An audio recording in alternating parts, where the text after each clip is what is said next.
Aldis Baums bija viens no vadošajiem konstruktoriem Latvijas pirmā diskrētās darbības elektronu lampu datora LM3 izstrādē un strādājis arī kopā ar Eiženu Āriņu. Aldis Baums ir leģenda datorzinātnē ne tikai mūsu institūtā, ne tikai Latvijā, bet arī plašāk pasaulē.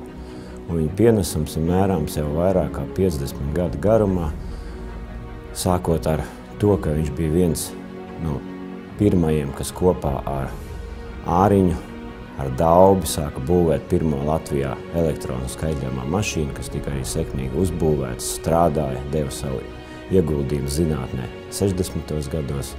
Pateicoties šai skaitļojamai mašīnai, tika izveidots arī institūts, kurā Aldis Baums strādā no pirmās dienas. Kā Bauma laboratorija bija viena no vadošām Latvijā, kas nodarbojās ar, teiksim, skaitļošanas mašīnas mēsklu projektēšanu.